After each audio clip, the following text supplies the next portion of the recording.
community expectations and a couple of little issues that we've come across, because being in regional Victoria, we've perhaps open a little longer than some of you through Metro Melbourne, and we may have some learnings that we might be able to share. So our COVID safe work plans, and I think I've currently got about 20 for different workplaces going across all of the areas that I look after. Cleaning and general hygiene.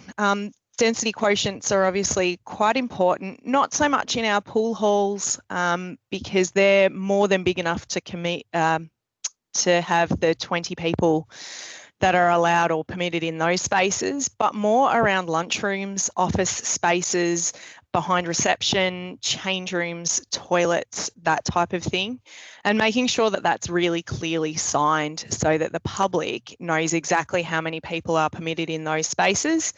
And any staff, obviously having a casualised staff workforce, it's really important that they understand how many are allowed in those lunchrooms and office spaces. Storerooms is another one that's kind of important and sometimes gets forgotten about. So if you're entering a storeroom to access equipment for learn to swim classes or any of that, that density quotient needs to be on there as well. Lunchrooms, the other key point with lunchrooms that we've picked up on is it's actually a really high risk area for transmission of COVID. So no shared equipment at all. We've removed all cutlery, crockery and anything from all of our lunchrooms. Everyone's expected to either bring their own, or we have some small amount of single use items, cups, spoons, that type of thing. We've also got removed shared coffee and Milo, that type of thing, and are providing those in single serve sachets so that we're reducing that touch point for people as well.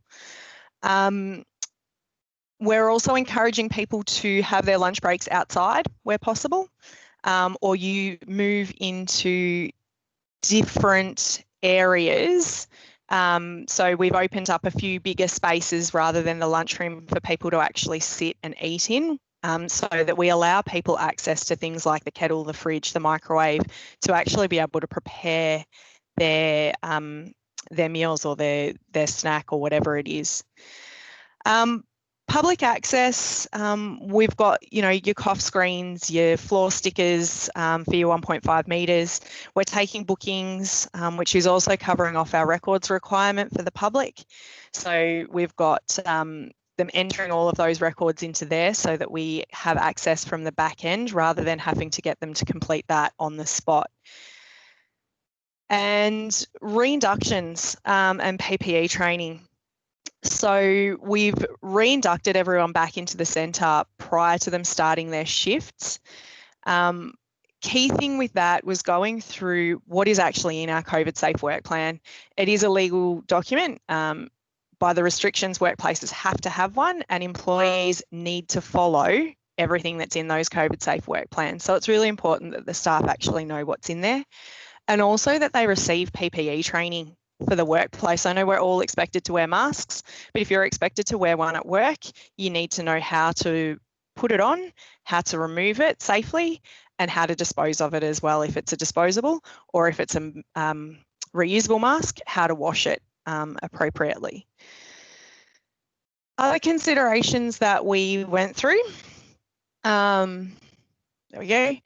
Heat and UV. So our heat and UV policy, we would normally have a shared sunscreen located in the staff room. We'd normally also provide sunscreen for our outdoor pools for patrons if they forgot their own. Given the current COVID environment, we've decided that it's not feasible to provide that sunscreen for our patrons. So we've removed that. And we've issued each of our staff that are expected to work outside with their own individual sunscreen, so that they're expected to carry that and bring that with them. Our lifeguards also have their own bum bags. So we've encouraged them to keep that with their bum bag and their hat and make sure that they're bringing that to every shift. We do have a couple of spare hats which are being laundered regularly in case someone forgets. We do also have a communal sunscreen accessible for staff, but we've located that next to a hand sanitizer, the idea being that they would use the hand sanitizer before they touch the sunscreen bottle, so that we're going through that. Sorry, I was just reading the question. Tricia, yes, reinductions will be done for all employees as they return in the future. So we'll continue to roll those through as staff return. So we've obviously got some up and going now. And I believe it will also be put online rather than face-to-face, so that staff can actually complete that online prior to their first shifts. Thanks, Danny. No worries. Aggressive customers, just re-looking at touching on the previous training that we've had with that as part of that reinduction, to make sure that we're all up to date and that we've had a think about that, because we know with the current situation, there's the high potential for people to become a little bit more aggressive than normal. Also touching on the changes with first aid and other emergency management, making sure that we've got the right PPE and that we're keeping distance where possible and safe to do so. We've looked at fit for work, so fitness levels coming back into roles after an extended period of time off. Lifeguards as well as swim teachers in particular have been encouraged to perform some exercise from home, and we've also looked at providing specific sessions in the pools for staff so that they can actually get back in the water prior to starting back at work. Around competency, prior to opening last time, we actually ran our lifeguards through a block training, an in-house block training, so that they're up to date with as much as we can in that block. They're training and had the chance to perform some rescues, as well as making sure that they actually went through a swim test prior to coming back. Again, looking at that fit for work and that competency. And mental health is obviously a key one for people at the moment. There's a lot going on, so making sure that we've got plenty of supports in place for staff around those as well. The last little bit I'm going to quickly touch on was community expectations and trying to juggle some of the community expectations that we've got. So opening times is a big one for us. We've got a bit of a shortage of staff at the moment. Combination of reasons, qualifications expiring, redeployment. We've got a large section of our workforce. We've got working for Victoria funding, so they've been redeployed into other roles within the organisation, and we actually can't get those people back from those roles for about 6 months. So working through our opening times and having to restrict opening times because we don't necessarily have the staff to actually staff our full opening hours across all 6 centres. So looking at that side of things and juggling the community expectations around that has been a bit challenging, lots of communication. The cleaning requirements, again, managing community expectations around how often and how we're actually doing the cleaning and making sure that that's quite visible. It seems that people are a little bit more relaxed when they can visibly see staff doing cleaning in between or during sessions. Time taken to enter the facility is an interesting one. Because we've got booking times, you're trying to get everybody through very, very quickly. Because they've only got 45 minutes in the pool by the time we've got a 15-minute turnaround and we've got bookings on the hour. So actually trying to manage that. So one of the ways that we managed that was checking them in via the booking system while they're queuing outside. So our shift supervisors will go out, go down the line, they'll check everybody in down the line, and then as they come through the doors, it's just a simple payment over the counter. Which has reduced the time from, I think when we first opened our outdoor pools to 20, it was taking about 10 to 15 minutes to get those people through, and we've now got it down to about 2 to 5 minutes depending. So that's been a really good win for us. The other one that I just thought I'd raise is we did have a complaint early on from the community around the queuing outside of our facilities and that people weren't maintaining distance of 1.5 metres between each other whilst queuing outside of our facilities, and that complaint went through to DHHS. So we got a phone call from DHHS asking for a bit of a please explain. It was actually a really good experience. DHHS were extremely supportive. They worked with us to ensure compliance rather than focusing on giving us a slap on the wrist or pulling us up on anything, which was really, really pleasing to see. They were actually completely fine with everything that we had in place. We had plenty of signage around the 1.5 metre distancing. Our safe work plan and our patron management plans were in place. They were really happy with those. And they basically almost came back and said that the public actually also need to take some responsibility for that. That it's not completely up to the venue. We need to put some things in place, but the public also need to take responsibility for things like queuing up and maintaining that 1.5 metre distance, as well as how many people are in spaces like change rooms and some of your foyer areas and those type of things.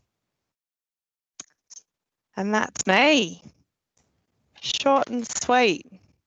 Danielle, thank you. Thank you very much. Thank you for taking the time. I can appreciate that you're probably got your hands full, but you know, good to hear that Geelong, you're working through it all. You know, the facilities have reopened, but we're definitely not out of the woods as of yet. So again, thanks for taking the time. No worries at all. Next up, we've got Jamie from Western Leisure Services. So Jamie is the Aquatic Operations Coordinator for Aquapulse and Werribee Outdoor Pool. Having been in the industry for over 8 years, Jamie started his career at Oak Park, and Jamie is currently responsible for mentoring and developing the lifeguard and centre care managers, which they call the duty managers up west. He's responsible for ensuring compliance with the GSPO, and he was involved in getting Aquapulse and Werribee Outdoor Pool to form part of LSV's PATRON Pool program. So, Jamie, without further ado, mate, I'll hand it over to you. Thanks, Adrian. I'll just get this presentation up.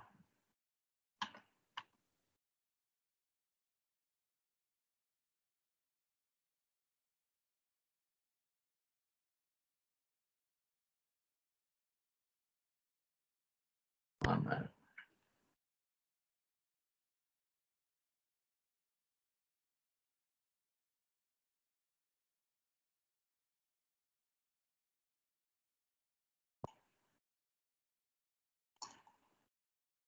Is it popping up for you guys? Not just yet, Jamie.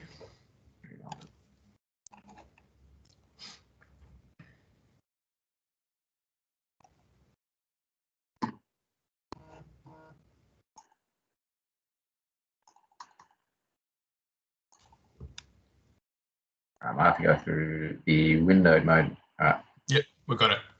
Right, so hello everyone. My name is Jamie. I'm the Aquatic Operations Coordinator at Western Leisure Services. My role is responsible for the lifeguard, lead lifeguard and centre care manager team at Aquapulse and Werribee Outdoor Pool.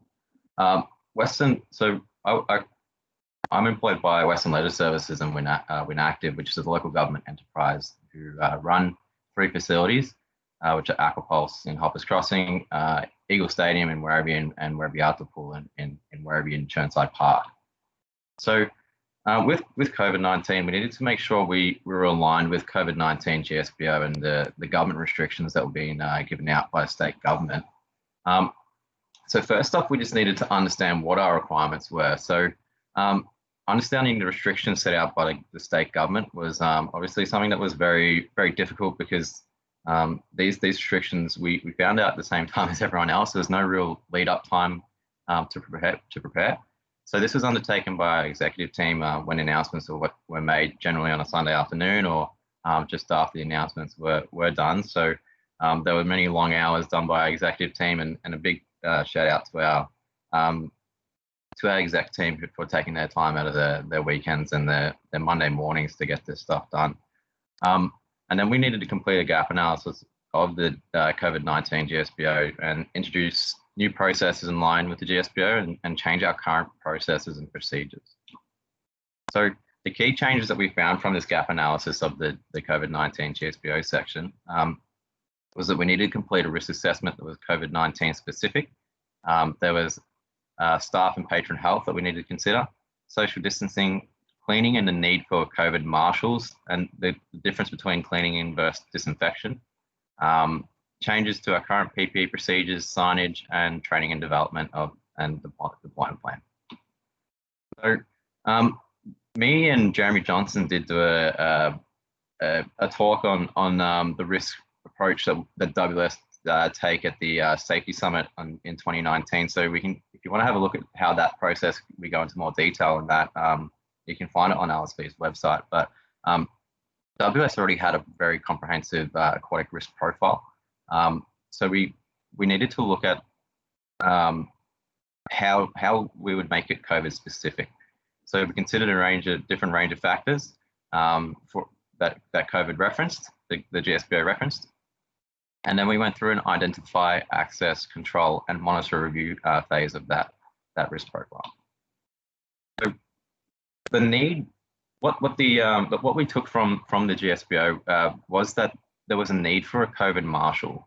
So WS created a new role within our structure that we hadn't had before, and pretty much modified a role that we had before, which was a presentation team member, which is essentially like a cleaner presentation on they presented the facility, and merged them to a COVID marshal. And we really needed the more workers. I mean, more team members in that area. So we branched out to other departments, who weren't working at the time, such as the swim school team, the creche team, and gave them opportunities for work as a COVID marshal. So it's a new role created by WS in line with the gap analysis that we completed. Their responsibilities included to be a concierge for patrons and staff entering and exiting the facilities. They're there to supervise and enforce COVID-19 protocols, which included the max occupancy limits, social distancing and hygiene control, ensuring the regular and periodic program cleaning of the facilities, including high touch point areas, so door handles, railing around the facility, reactive cleaning and overall presentation of the facility. So these guys are out at each facility that we have at the outdoor pool, the indoor pool, Aquapulse, and wherever Eagle Stadium. So again, there was a need that was touched on before, the need for personalized PPE. So we did before have, for lifeguards, they didn't have personal bum bags. The CCMs, which are duty managers, didn't have personalized PPE. So the need, obviously during COVID, there was the much need for getting everyone personalized PPE, so there was no cross infection. So the lifeguards each received their own personal bum bag and pocket mask. Each in that bum bag, they received eye protection, face masks, gloves, and their own whistle. They had their own whistle before. We just said they do have their own personal one. The SAT and services have their own face mask, gloves, and a safety screen. So you can see in the picture there, it's a safety screen between the public and the team member.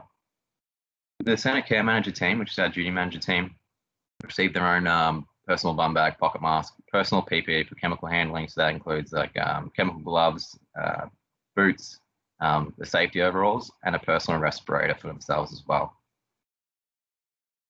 So signage to public and movement within the facility. So the signage that we've provided at each facility is consistent across all facilities. So you can see here these blue signage that we have is consistent with throughout all facilities.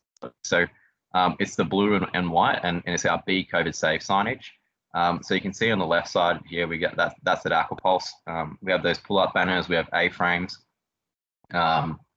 We've changed our terms and conditions for each facility to be in line with COVID, and we've constantly changed them. So they've changed since June.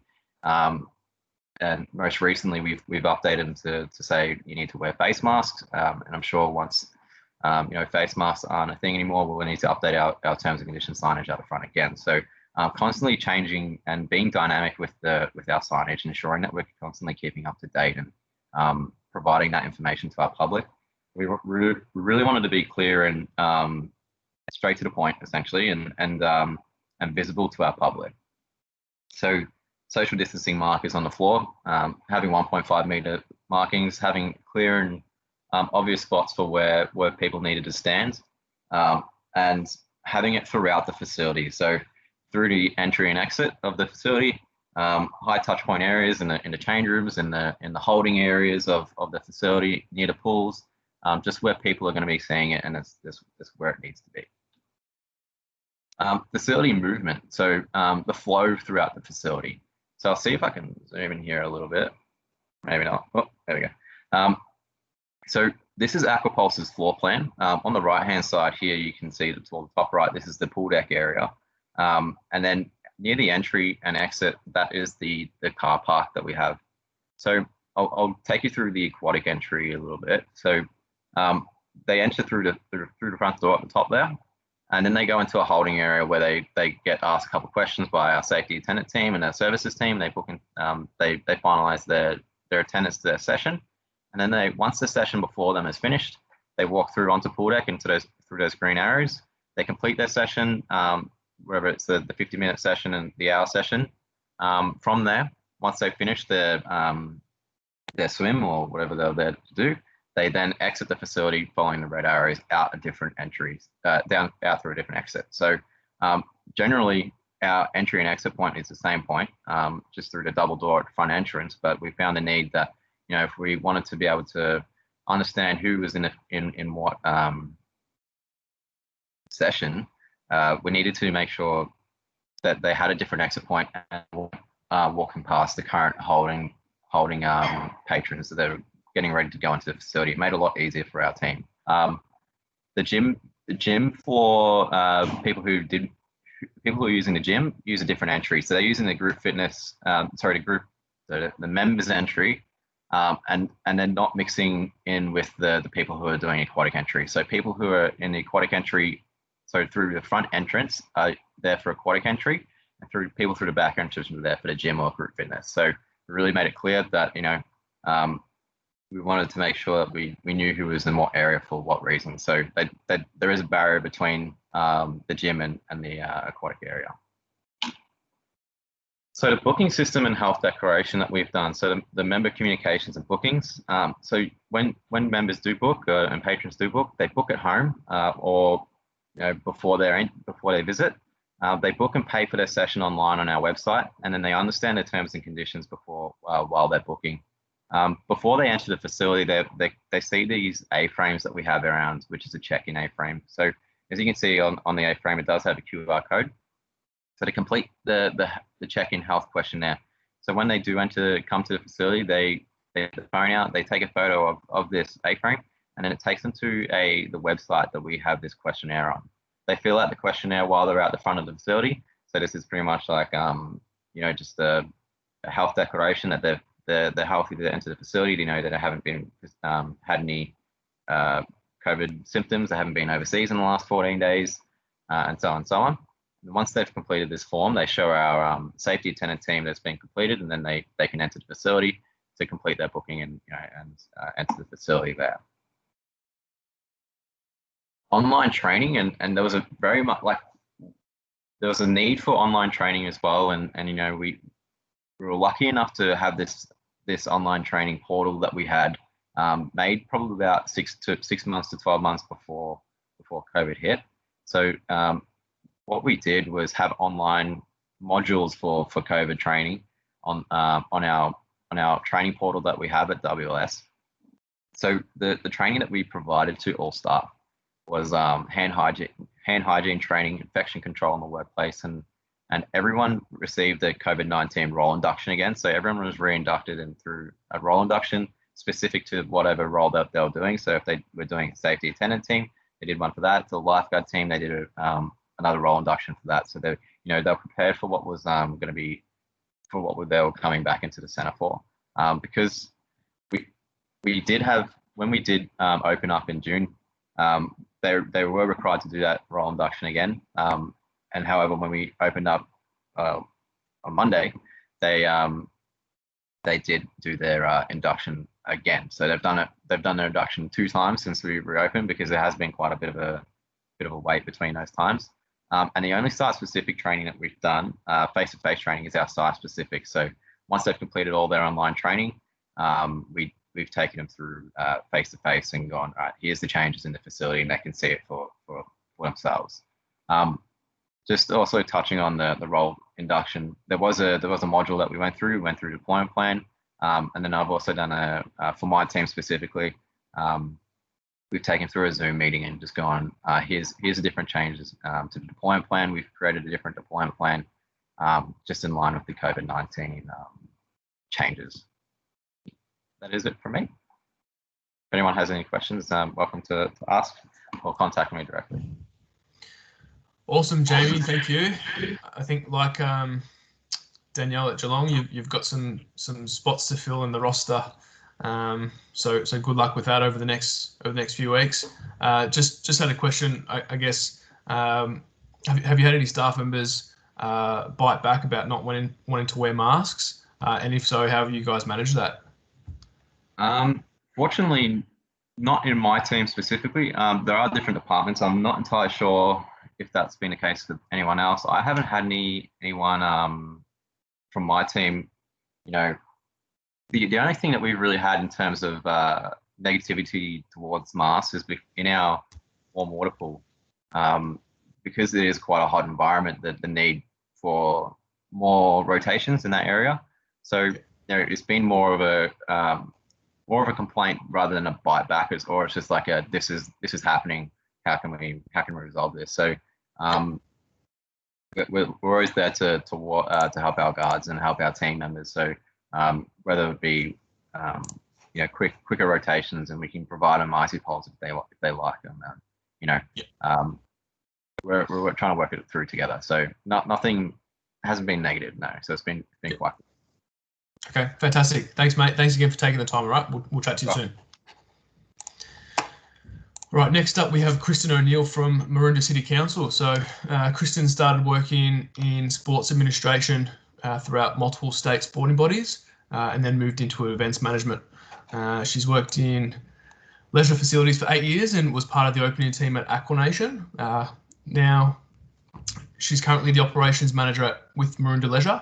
And she's also done a bit of time working in the 2018 Commonwealth Games. So, Kristen, if I can hand over to you, if you want to turn your camera on, share your screen. Thanks, Adrian.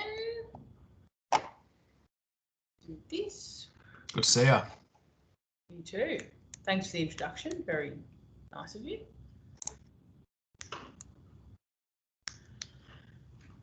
Are we all good? Everyone can see that? Yep, all good, Con. Cool. Okay, so Maroondah Leisure. So obviously, like the other centres, lots of work has gone into ensure we get the patrons in nice and safe across all our centres. For us, we have Aquanation and Aqua Hub being indoor facilities, and then CMP being our outdoor facility. Obviously, with CMP, we have quite different regulations at the moment. So capacities and things like that are changing quite quickly, whereas here at the sites, the indoor sites, we're quite stationary for now until obviously the 23rd November, once we can have more capacities. So our centre hours were reduced slightly leading into, I guess, the COVID situation that we're in now, to allow for session times. We're doing 1 hour session times in the aquatic space and in the gym health club space.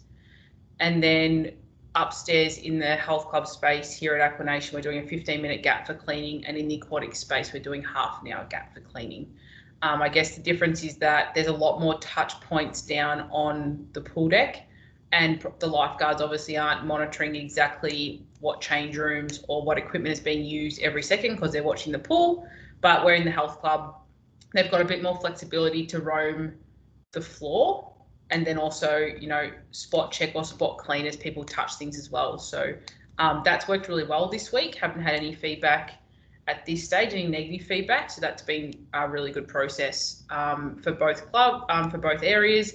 It's also allowed us to have separate ins and outs. We don't have a separate entry and exit that we could do here at Aquanation or at Aqua Hub, and CMP is the same. So we've actually staggered the time. So aquatic starts at 6 a.m, for instance, and the health club will start at 5:45. So that just allows us to stagger people getting in and allowing our staff to check people in and take payments and things like that as well. So all our bookings are done through the Maroondah Leisure app.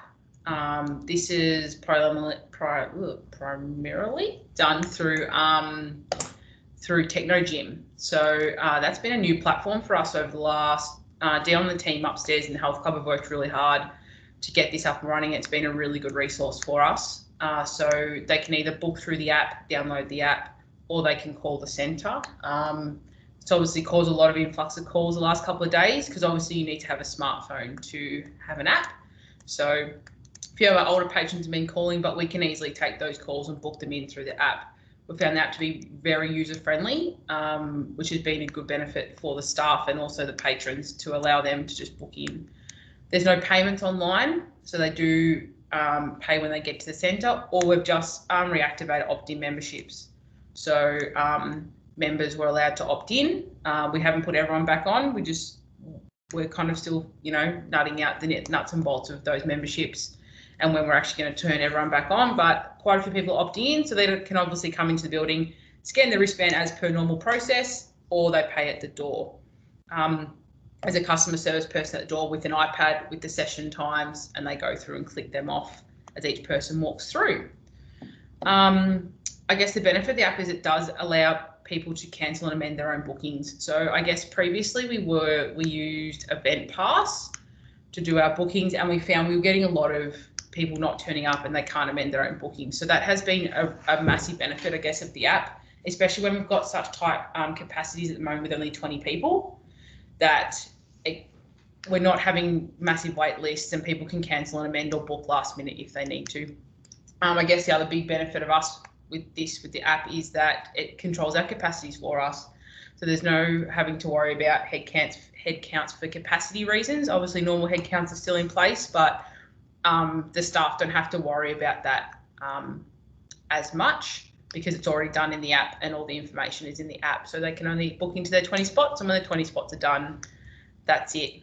I guess for us from a back end, we can easily update capacities internally. So we've got a staff member dedicated to that, which is awesome. So we can just update that pretty much 7 days in advance for patrons to book in.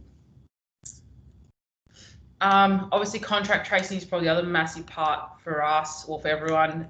So the app for us is obviously our contract tracing. So for all patrons, which is super. And then for staff, you can see this little snapshot I've done there, which is near our RITEC scanner. So any staff that have used RITEC or sign in, they have this, and it's by signing into your shift, you are recognising that you're well, you wear your mask, all those things as well.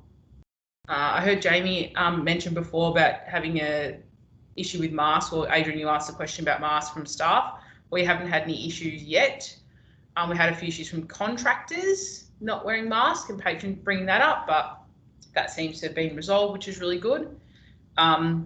This same sign-in sheet is with this same little update is with the sign-in sheet for our leadership staff and our contractors who are manually signing in, because most management staff don't sign into RITEC. So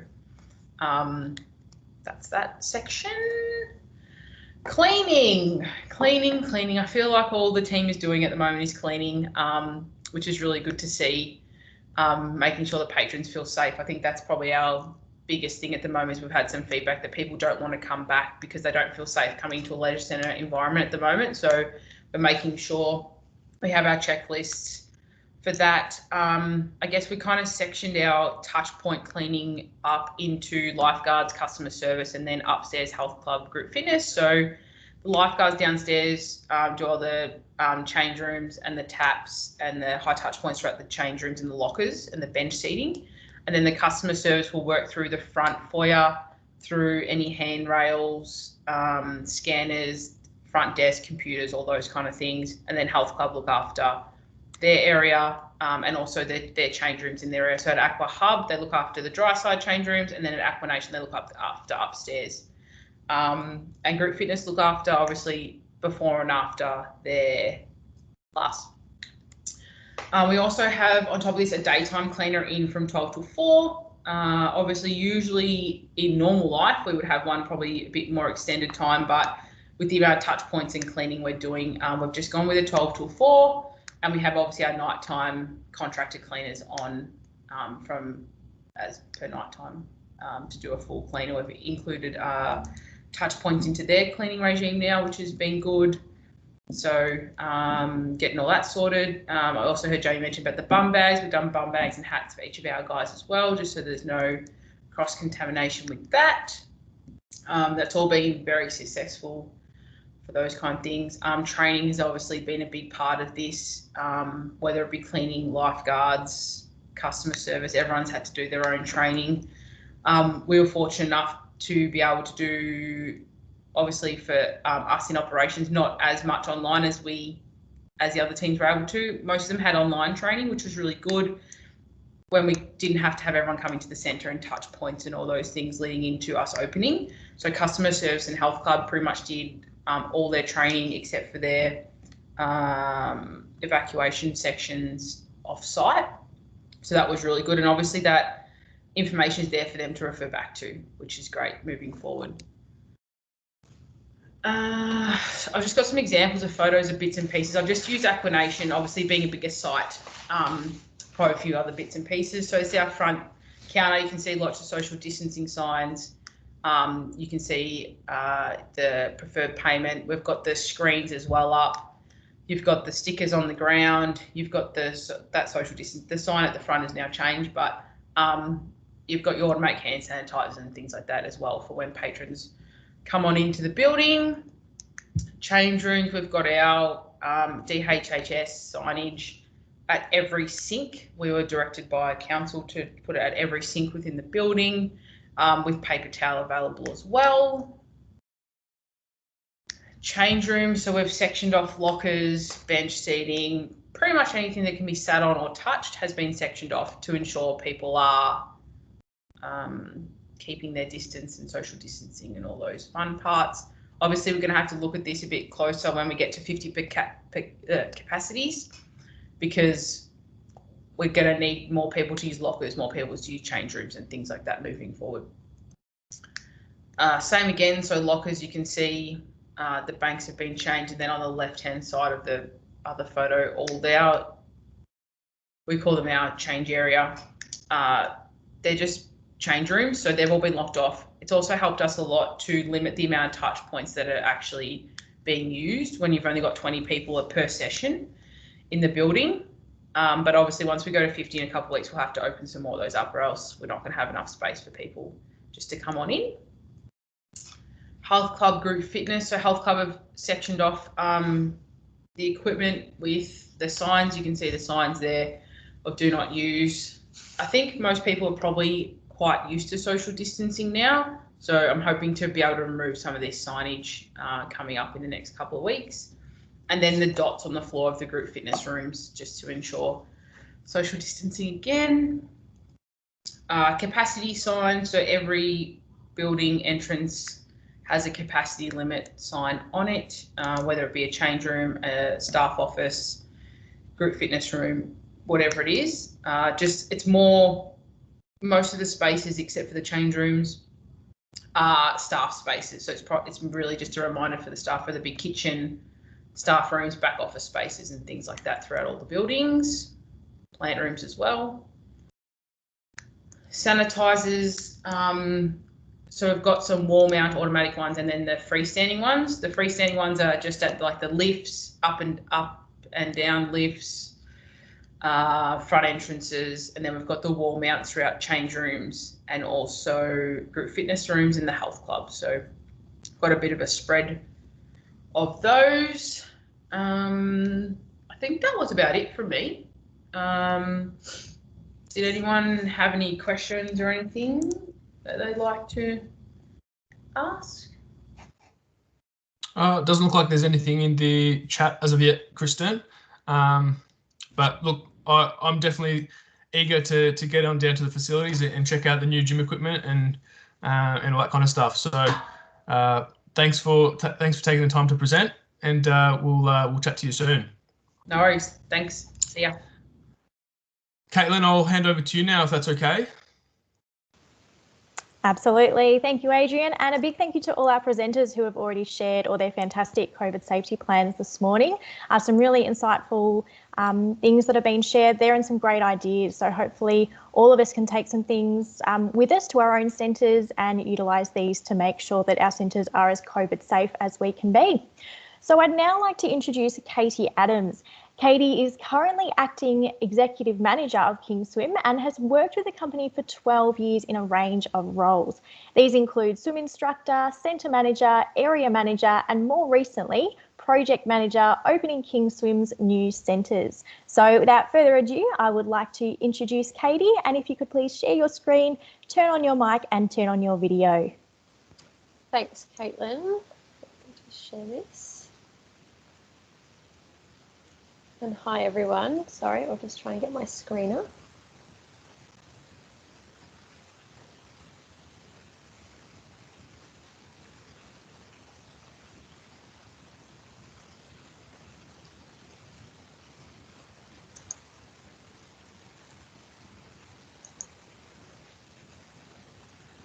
Can you all see that now? Yep, we can see that nice and clearly. Thanks, Katie. Perfect, no worries. So hi everyone, again, my name's Katie and I'm from Kingswim. So we have 20 centres nationally, so we're across Queensland, New South Wales, ACT, and we have 13 sites in Victoria. So it's been a big couple of weeks for our Learn to Swim centres since Dan Andrews announced that we could come back to lessons from Monday. The current restrictions that we are working within for a swim school is that indoor pools are open for all activities, including the lessons. Spectators are limited to one parent or guardian where the child requires supervision. You must have a COVID safe plan, obviously, and we must not exceed one person per 4 square metres for all non-water parts of our facilities. Face masks must be worn, and communal showers and change rooms can be opened. Obviously, from midnight on the 22nd of November, our restrictions are eased slightly, so we can move to indoor pools having a cap of 50 people per pool, or the density quadrants of the one person per 4 square metres, whatever is fewer, and that there's no caps for outdoor pools. Big sort of restriction that's been eased for Learn to Swim is that parents of under 5-year-old swimmers that are in the water to help with them are excluded from the cap. So how we've implemented these measures within Kingswim across Victoria is we've only allowed one guardian per family attending the lessons. We have no spectator siblings attending unless they're under 12 months of age or they're also swimming in the program. And this has helped us remain under the density cap of 20. We're currently taking temperatures for each person upon arrival, including children. We're scanning all of our adults' unique codes that we've emailed out to them, and this has allowed us to do the track tracing. We've obviously got additional floor markers and we're directing families one way around our pools. Additional signage, like others have mentioned, including the number of people per space, hand sanitising stations and instructions, and physical distance markers in the seating and in the pool hall. A big one for us is, although change rooms are allowed to remain open, we have decided from learnings from our interstate centres to keep them closed and implement a wrap and go method. Because of the restricted numbers, this has allowed us to program more classes and ensure we have better flow in and out of the pool. And because of the better weather, parents have been okay with this. We've obviously stopped no food and beverages being sold. And any transactions made in centres are cashless. We have a designated team member on each shift who is constantly cleaning throughout our facilities of all the high touch points and supporting teachers clean equipment after each class. This has been really well received from our families, and we're hoping that it'll help spread the word that it is safe to return to the pool. Although teachers and swimmers are not required to social distance, we have implemented modifications in our lesson plans and our teaching positions to ensure safe practices for our teachers, but also build confidence in our teaching team to return to work, as a few of them were nervous about being sneezed on and the close contact with the kids. We've also allocated more pool space in our parent-child classes to ensure there's physical distancing. And we're just working through at the moment about how we can then get parents used to being back into the smaller spaces. We had a video that we had developed when we returned back in July, that just steps families through of what to expect. And again, that's been really well received by all of our families. Just out of interest, the restrictions at the moment are meaning that we've returned with 37% of our pre-COVID numbers in March, which was our peak. So we had just under 16,000 swimmers across all our VIC sites, and currently we have 6,000 swimmers enrolled to swim in our program this week. So we're well under what we were pre-COVID, but our programs are running at a 77% occupancy for the maximum that we can have in the facility. And we are actually growing. So we've grown approximately 90 swimmers per day, and we have 130 new swimmers in our program trialling this week. Again, parent, child and beginner levels are our most highly demanded classes, but the restrictions have meant that we have limited availability in these classes, in particular at times that's suitable for families. So we are hoping when the restrictions ease that we can, in a couple of weeks, we can offer more of these classes. However, we are a bit nervous that families will decide that they will hold off until the end of the year and return in the new year, one, because of convenience, but also to help that they're not quite comfortable to return.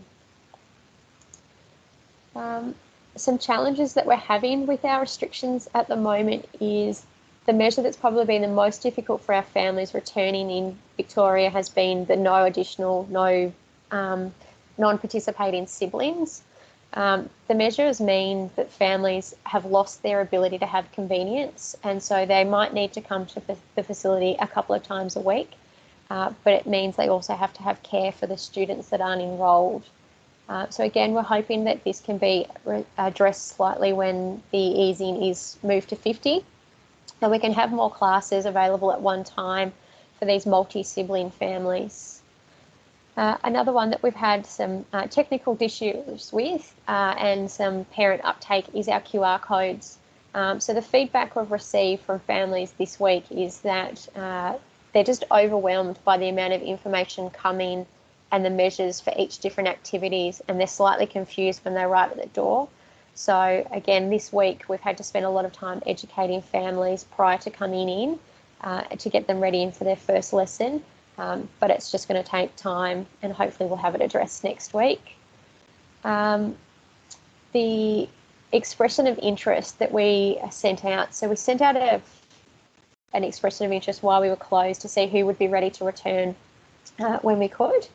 And we had a great uptake of that, but unfortunately families only gave us availability for one day and one time slot, which has meant there's been quite a bit of disappointment across the families if they haven't got their Monday at 4 o'clock prime time spot that they might have had pre-COVID. But again, we're hoping that with more spaces and time slots coming on that we can address these issues with the families. And then the other big group for us was building confidence in our teams. As they've been stood down for nearly 8 months, they've been another important element of us returning. So like families, the staff are feeling very overwhelmed with the amount of information and training they've had to do pre to coming back. And they're just nervous that they've lost their skills. So we've spent a lot of time doing Zoom meetings, online training, and developing resources so that they've got everything they need. So when they can return to work, they feel safe and they're coming back with confidence. And the other ones is just that some feedback that we've had from our customers in the last 48 hours is very much that all of your staff need to speak the same language and it needs to be consistent. So again, we've developed a FAQs and some key scripting for our for our staff, for our customers, so that we don't have any frustrations of having mixed messages. It's been a difficult time for families, and most of them are willing to adhere to our measures that we have in place.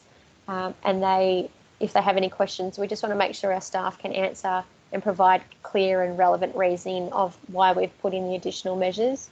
But on a whole, I have to say, after 2 days, largely everyone is very excited to have our little people back in the pool, and that they're back into some sort of normality. So it's been a really nice return to the pools for Learn to Swim so far. that's it for me. Fantastic. Thank you so much, Katie, for sharing that presentation. We did have a comment in the chat from Janelle who said it's fantastic to see so many people registering for your trial lessons, which it certainly is. And we do wish you all the best for the remainder of 2020 and onwards into 2021 as well. So definitely keep us updated with how you're all going. Thanks so much. Thank you. Next up, I would like to introduce someone familiar from our life-saving swimming and water safety education team, and that is Michelle Ling. And Michelle is going to update us with a few exciting things that are coming up this November and December. So make sure you tune in and see how you can get involved. Thanks, Michelle.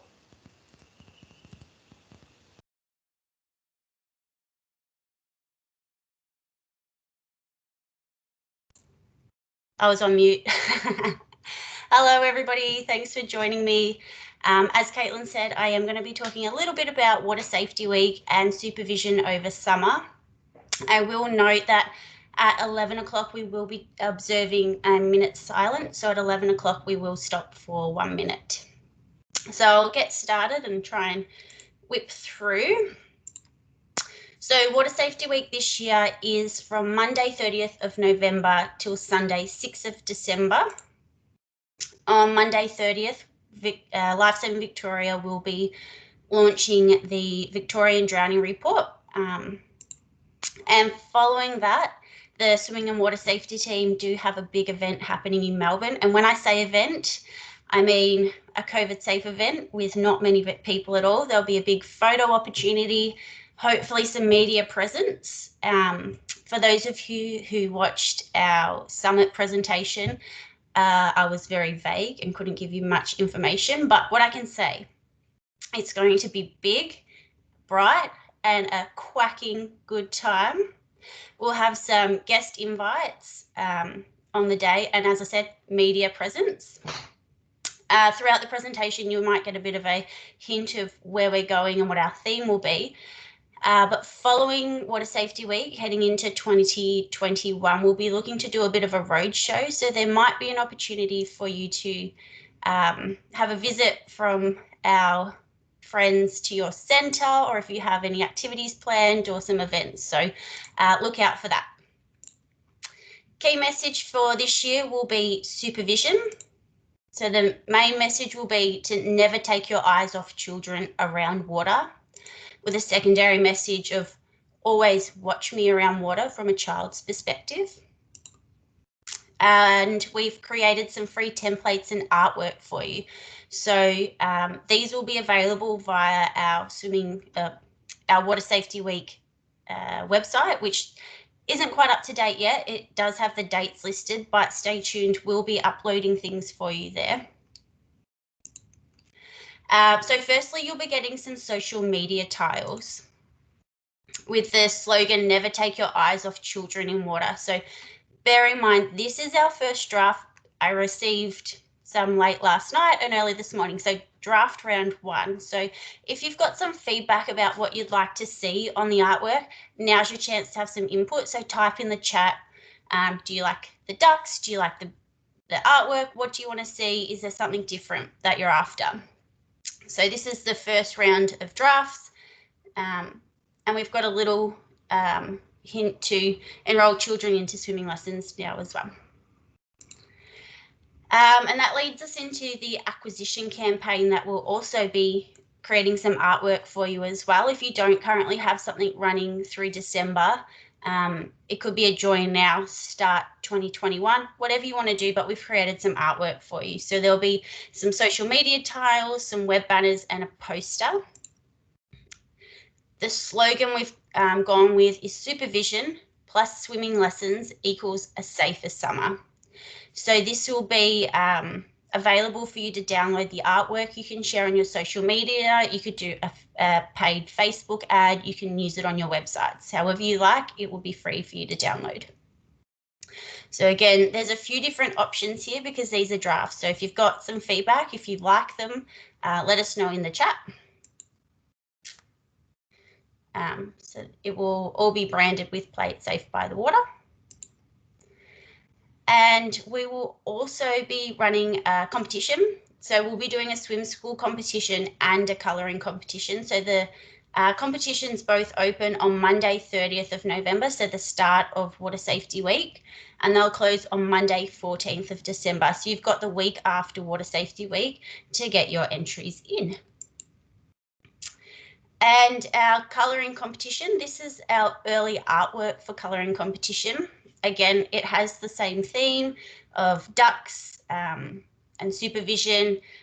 We've got the two options there, never take your eyes off children around water, as well as the supervision plus swimming lessons equals a safer summer.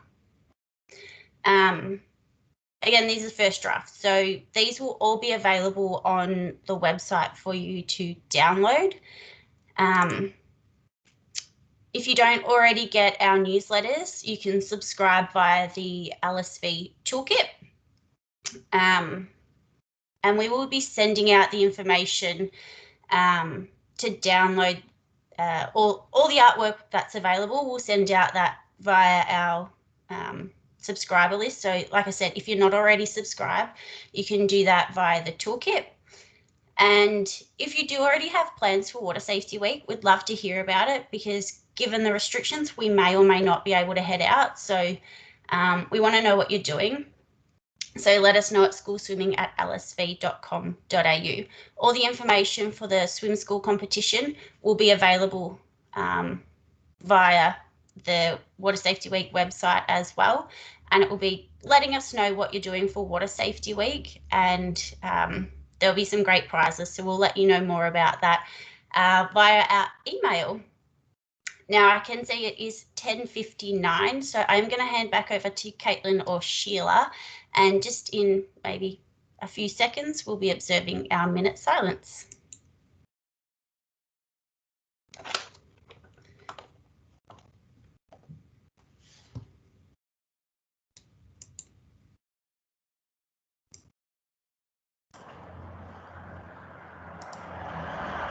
On the 11th hour, on the 11th day of the 11th month, a minute's silence is observed and dedicated to those soldiers who died fighting to protect the nation.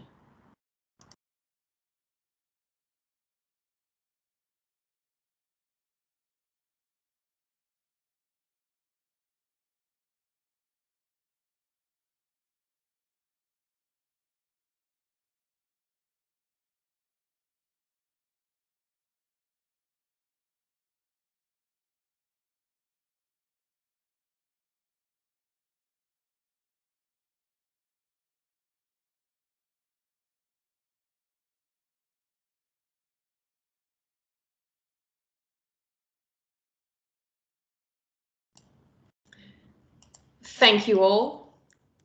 My name is Sheila. I'm LSV's Industry Development Coordinator, and I am continuing on from some absolutely brilliant presentations this morning. And I've just got to say, it's so great to see the continued collaboration and support of our entire industry. It's just sensational. Thank you so much to everybody this morning, and to those of you that are still online.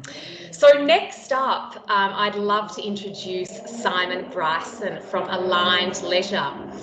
As Group Operations Manager of Aligned Leisure, Simon oversees the operations across the Albury, Wodonga, Cardinia and Mildura contracts, in addition to leading the development of Aligned Leisure's organisation's operational systems and plans and manages their response to the COVID-19 pandemic.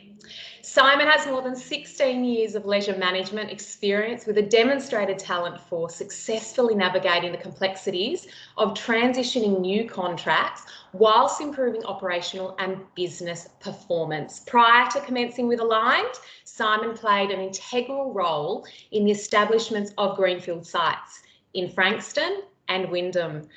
With that, Simon, over to you. Thank you, Sheila. It's a pretty good pump up there when you've been locked down for the last 6 months. So thank you for that. Good morning, everyone. I hope everyone is keeping safe and well as Victoria bounces forward through this pandemic, and as we continue days of zero cases, hopefully we're even taking further steps before Christmas. So this morning I'm just going to quickly, I guess, take you through Alline's response and how we've handled, I guess, the pandemic. If you can all see my screen there. So I guess effectively for us at Align, we were sort of brought in, we were briefed by our board through the football club early on in March about the pandemic, and I'll never forget, it was when we were on our leadership conference, which we'd taken to Wangaratta to assist with the bushfire recovery, and then we bounced pretty much straight into the pandemic. And from there, what essentially we did was we developed, I guess, a project bounce forward, and essentially it was our way that Align were going to bounce through the pandemic, and it essentially was focused around this bounce cycle, which we really structured everything around, which is where obviously that the first circle you can see there is that crisis, and about us understanding how it worked, what it meant, what the long-term things could be, and really understanding. And then we all went through that downturn, that horrible period towards the end of March and early April, where we were standing down staff, and we didn't really know the future of where things were going to go. And then things started to turn around, and that's that bounce point. And then we really looked at what opportunities were there, and then we bounced forward. Unfortunately, we had that second wave, which we then brought in, I guess, a version 2 of this model, but really focused in on those fundamentals, on how we were going to bounce through it. And I guess bounce forward had these, these underlying key points. Was we developed some project goals, and those goals effectively were really around our first and foremost, the priority for us was our people. First off was obviously our staff, our internal team, and then obviously our contract partners, and then our customers. And the main goal of that was to ensure that we kept people engaged, safe, all the way through it. We really positioned ourselves to be in the best position to open, and we were quite proud as an organisation that I think it was June 1 was the date we all reopened, and 3 of our contracts all opened up, and then the following on the next day. So that was something we're really proud of. We really wanted to show that our contract partners that we were probably ahead of the game a little bit. We brought them along the journey the whole way. Each contract partner we had, their executive team had unlimited access to myself, to Shane, all the way through it. We're keeping them across everything that was happening in the industry.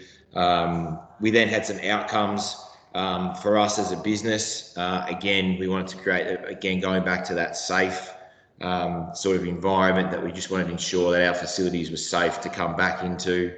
The project structure, so the way it structured itself out was, obviously I was the project lead, but without the people under me, that my role would not have worked. Everyone played their role, so effectively we had a project team, and in that project team we had focus areas, and we had a customer focus area, we had a team, we had our partners, so contract partners were a focus area, we had our assets, ensuring that we had our assets still protected, still safe, still up and running. Have heard some stories across the industry of tiles falling off pools and all of those things. So we just wanted to ensure those things weren't happening. And then we had a programs and services. So we wanted to ensure we were providing value still to our contract partner and engaging community. And then obviously we had a reopened team as well. So we would meet weekly. The project leaders would get together at the start. We were getting together every second day. It was Monday, Wednesday, Friday, and then we actually spent many Sundays together working through this. And then we would meet with the focus areas, and then we'd communicate things out. And it worked really well. And to this day, we still run the same structure. So Tuesdays is our bounce forward day. where all the leaders get together. We get together at 9:30, and then we're in back-to-backs pretty much all the way up to about 3 o'clock, delivering key information. And the key thing that we found has been really successful is the same information that I was giving Shane and the other aligned exec through to the managers, we're giving to swim school, to fitness, to the customer team, to the staff team. Everyone was getting the same message, and that provided a really good value, and everyone was on the same page, and everyone was sharing the journey all the way through.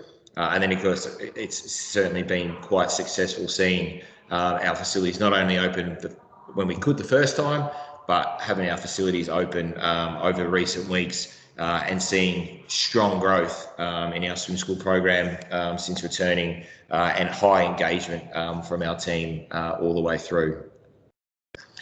So 2 things I'll talk on today is I guess, and I mean, everyone's probably done this, everyone's done the same thing. So if I can give some advice and people can take away some key points, that is great.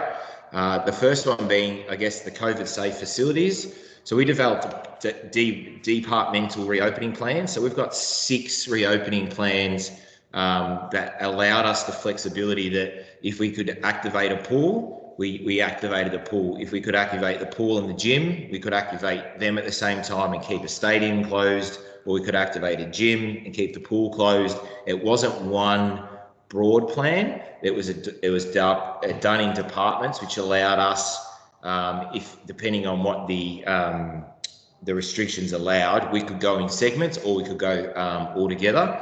And those plans covered in, I guess, all of the COVID principles, which then led into the COVID safe plan. Now, having facilities in New South Wales, we developed a COVID safe plan a little bit ahead of the Victorian one, which was great because we were able to build really strong relationships with people at the department, both in Victoria and Service New South Wales, which is their DHHS.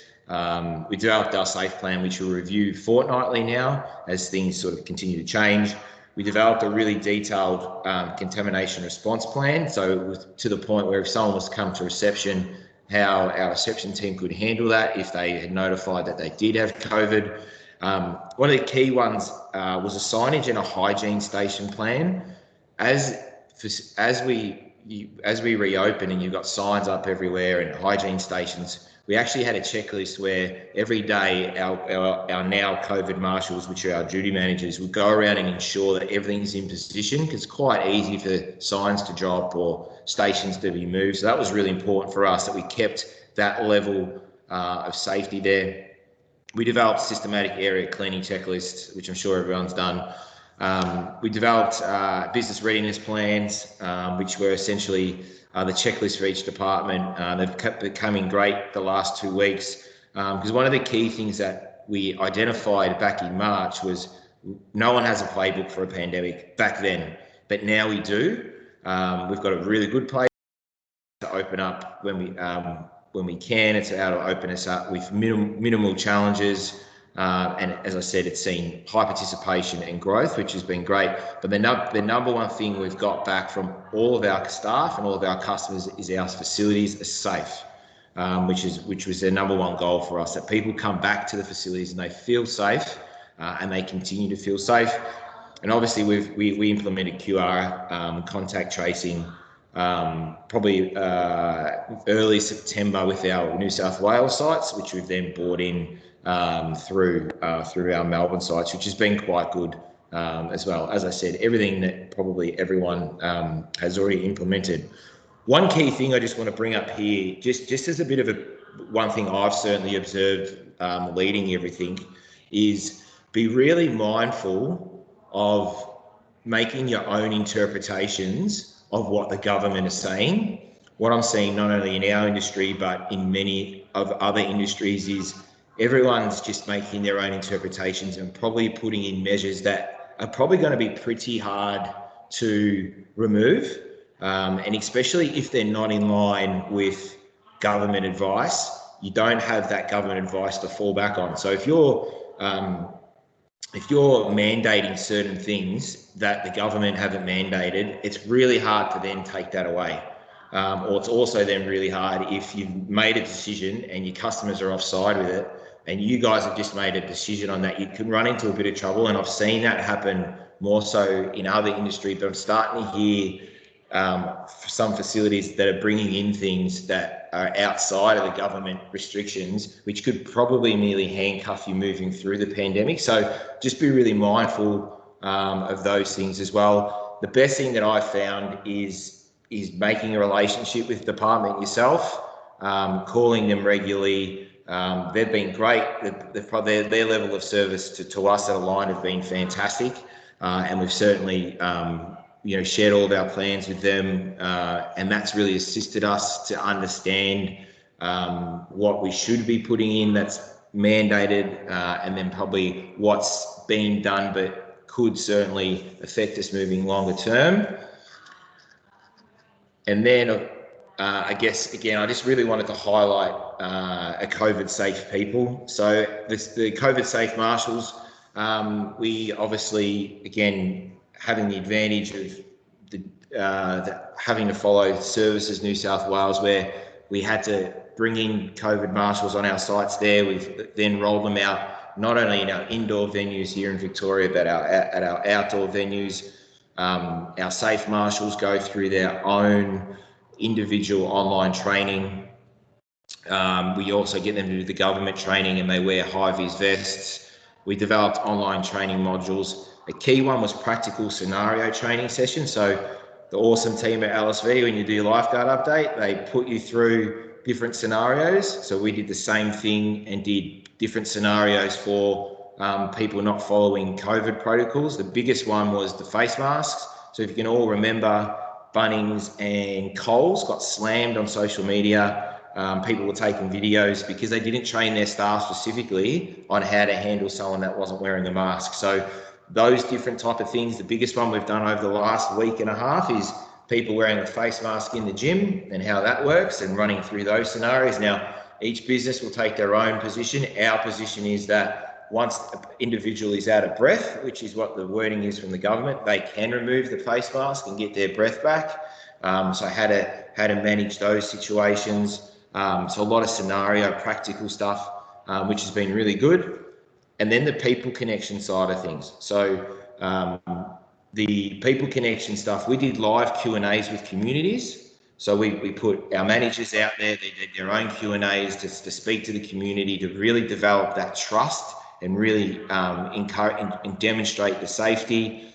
We do ongoing surveys about ensuring that people are understanding. Do they know what a COVID safe marshal? We've got some focus groups that are doing that, which is working really well from us. We had a deliberate communication plan. I'll just walk through those phases. We had phase 1, which was to inform and connect. Phase 2 was to demonstrate and educate through our socials. And phase 3, which links into that testimonials, was celebrate and share. One of the things I've been really excited to see, especially on all our socials the last week, is all the swimming lessons return and kids in water swimming and getting the testimonials from parents and so on returning. And it's been one thing that, I think our teams have really enjoyed, that all the work we were doing behind the scenes has really come off the last 2 and a bit weeks in Victoria, and certainly really strong from September in New South Wales. So that's it. I think I summed it up. I think I've been a bit over time. Sorry, Sheila. No problem at all, Simon. Remarkable advice and examples of hard work and just general consistent growth there, with also some solid lessons learnt along the way. We always love your time, Simon. Thank you so much again. I'd like to now introduce our next speaker and second last for today, who is Olivia Lee from Belgravia Leisure. Olivia is currently the Aquatic Services Manager for Belgravia Leisure and the Inclusion Leader for Aquarina Aquatic and Leisure Centre. Welcome, Olive. Hi, thanks, Sheila. I've just pulled up my little slide. Can you see it? Yes. Oh, awesome. Cool. I'll keep mine nice and short and sharp since we're getting nice and close to 11:30, and I'm sure a lot of the Victorian sites are getting absolutely slammed with all the phone calls and inquiries at the moment. So I'll just go through, because I'm based at Aquarina, so I'll go through what we've been doing to make sure our patrons and members are staying COVID safe.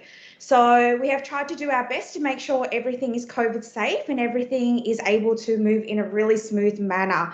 So during the COVID times, our staff have been working in team bubbles. So we've got bubble A and bubble B. This meant that if for some reason a staff member was to test positive to COVID, we wouldn't be losing a large amount of our task force, and tracing would be made and be done a lot easier and a lot quicker as well. One extra thing we have done is we've created 2 staff rooms as well. So we've got one staff room for our lifeguards and swim teachers, and then also another staff room for our gym staff, CSO team and our management team. And similar to what other sites have done, we've taken away the cutleries and the shared coffees and teas and all that. We've just promoted that with our teams and making sure if they want to have coffee and tea, they bring their own or buy it from the cafe. So if a staff member was to need a shift cover, they had to ask someone within the work bubble, and that was the same for all our casual and part-time staff and also our management team as well. So we have 2 leaders within each department, so a manager and a coordinator. So we just made sure that the manager and coordinators weren't working on the same days as well, just in case there was a positive case. All staff were also required to complete the government COVID online training, and our sites had to complete the COVID WHS audit as well, which was managed by Belgravia Leisure. And everyone had to successfully complete all that to be able to be rostered back on for a shift. So I'm just going to go through our flow into the centre for our patrons and members. So as our members enter the facility, there is a large poster with our QR code, and everyone has to scan in, and we can refuse entry if they refuse to scan or wear a mask, unless it was for a medical reason and we knew about it. Just something to add on, if our patrons had that exemption not to wear a mask, we did give them a lanyard to wear around in the centre that they would keep, just to make sure that other patrons didn't pull them up on it, and also staff member didn't ask them where their mask was as well. So as soon as they walked in, we always had a COVID marshal just at the front of the centre, just to ask each patron which program or facility that they were using. So if they were using the gym, they were sent upstairs for the gym separate entry and exit. If they were using the outdoor 50-metre pool or the indoor 25-metre pool, they continued to move through reception. Once they got to reception, we were only taking cash payments or reactivating their membership, so that we didn't have to take any cash or coins from anybody. If they were using the outdoor 50-metre pool, they had a separate entry, which was through our pool, the outdoor 50-metre pool hall, and they would exit through the side gate, which led straight back into the car park. If they were entering the 25-metre pool, we had a sanitising station at each entrance as well, and we always had an indoor 25-metre pool COVID marshal, which would direct all our swimming lesson students to a waiting area. And then as soon as the pools were ready and the classes were ready to go, the COVID marshal would tell everyone to move across to the swimming lessons. They'd get in, do the class, and all our classes actually finished 5 minutes early, just so that gave us enough time to get all the kids out, back to their parents, changed, and then exit via our school entrance door. We also finished the classes 5 minutes early, which allowed the teachers time to sanitise all the equipment as well. We did encourage teachers not to overuse equipment and teach as much as they could without it, but obviously for the younger kids and the younger levels, we had to use the kickboards and the noodles and all that sort of stuff. With the COVID marshal as well, during class time, they were going around sanitising all the handrails, the flag poles, any seatings that people might have accidentally sat on, any of the high touch points, so that door handles leading to the change rooms and all that stuff as well. Once the classes were done, parents were encouraged to quickly exit the pool, and then the COVID marshal would move across to where all the rest of the families were waiting for the next session and direct them in. Another thing that we did as well was we kept the teachers teaching the same level for the whole 3-hour shift. This was to also limit the amount of movement we had on pool deck. So one teacher would stay in the learn to swim pool, another teacher would stay in the shallow end of the 25-metre pool, one in the deep end and the warm water pool. This also helped us to make sure we stayed within the capacity as well. And every 15 minutes, the COVID marshal had to count how many people were in the pool and report it back to the aquatic service officer or aquatics manager as well, because obviously we didn't want to go over the capacity. So how it all worked as well, before bringing all the classes back, all the teachers had to complete the swim assessment, and also the Belgravia Leisure Aquatics manager and training coordinator ran through how to keep our lessons COVID safe. So that was that extra support that we gave to our swim teaching team to make sure they were ready to come back and jump in. We have to remember that a lot of these kids haven't been swimming for the last 6 months, so swimming ability is really different to what it was 6 months ago. Some of our classes ran for 45 minutes and an hour, and we kind of had to cut it up in half. So we just kind of went with the flow. We made sure we communicated with the parents, spoke about their child's fitness and whether they were right to stay in that class or if they had to move to a different class.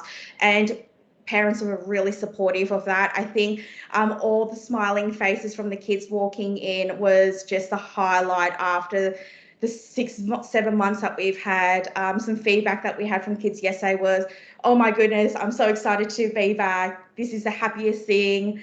This is better than going back to school. So it just made it all worth it. And yeah, all that hard work that we've all been going through for the last couple of months was definitely worth it.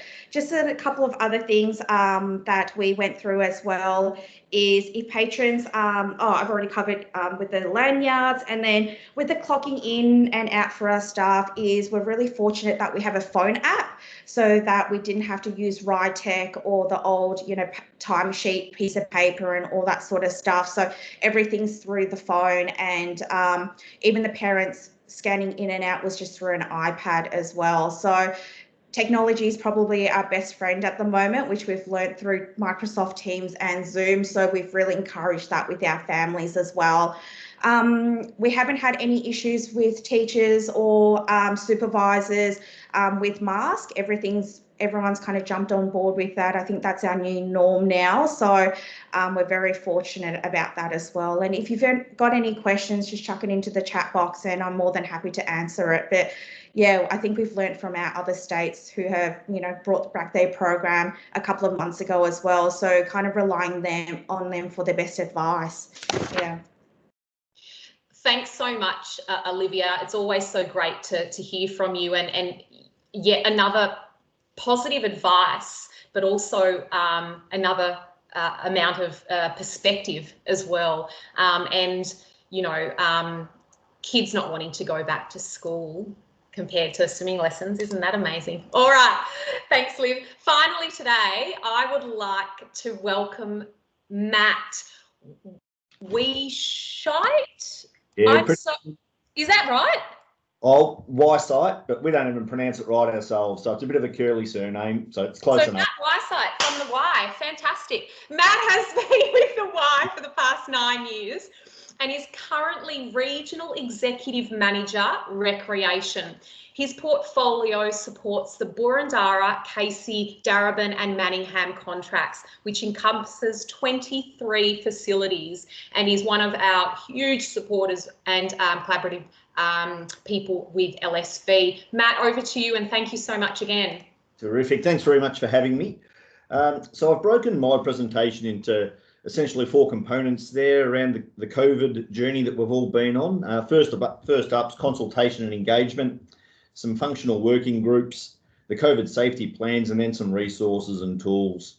So kicking off with the consultation and engagement, externally we were very mindful around what the impact is to our customers and what it means for our council partners. We know through COVID, there haven't been many winners through this pandemic, and it's been bloody challenging. So we've connected in with our customers through an independent research company who went out and surveyed all of our members and patrons. So they've provided us a really comprehensive customer research report. And you can see on the right-hand side there's the summary infographic that's been pulled together out of that. And it talks about how likely members are to return, what are they anxious about, what are their expectations of the YMCA as facility operators and what we can do to ease their return back into our facilities and make them more comfortable with returning. It's also obviously then been able to influence our comms. So our comms department have been all across what the customer research has said, so we make sure that we're meeting expectations of the customers. The regular engagement of our council partners has been critical. They own the facilities in which we operate, and it's a significant impact, and they've got a lot of other services they have to deliver in the community. So making sure we're in regular contact with our council partners has been paramount, and our CEO, Carolyn Morris, has been holding a regular webinar inviting council or LGA CEOs and directors to make sure we're all on the same page and sharing any updated information. We've also been very conscious around industry partnerships, and probably one thing out of this pandemic that has strengthened is our engagement with a lot of partners and even the state sporting associations. There, it's all brought us a lot closer together. And we've got a man who's been chairing the VAIA. We've been in much closer dialogue with LSV, yourselves, ARV, SRV, and a couple of key state sporting associations such as basketball and netball. In terms of the consultation engagement, very conscious around the internal piece as well. We've got about 3,500 staff that work in recreation, and a lot of them have had to be stood down, and that's incredibly tough on a lot of staff members, those individuals, plus their families and the communities they're in. So we've had a theme of staying connected, staying informed and sticking together as well. So there's been a couple of actions out of that. We hold weekly manager meetings to make sure we're connected. We have weekly recreation restart meetings just to share the latest progress on what the announcements are and how we're planning for what reopening looks like in terms of those announcements. We have a weekly CEO all-staff webinar where Carolyn has a representation from the executive coming on every week to speak about staff, and it could be around the JobKeeper program, it could be about how we're reopening certain services and programs and how we're supporting our staff, as well as really emphasising our employee assistance program, which is the free counselling service. We've just really emphasised that that's available, and we've put in place too that to have regular check-ins with people. So each person is geared with checking in with each of their subordinates once a week or once a fortnight to make sure everyone has a touch point and we're looking after each other.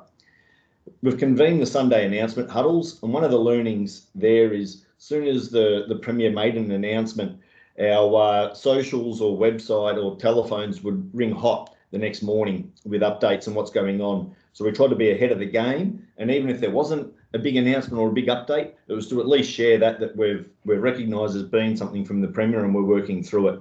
And that just helped with that customer comms. And then we established functional working groups. So we've got 10 working groups there, and this has really helped our people to be involved, collaborate with each other, and work through all these different areas in terms of reopening. So you can see on the screen there the groups. I won't go through them individually, but that's been a really powerful vehicle for us to make sure that across all of our 80 odd sites, we're able to open them with all these considerations.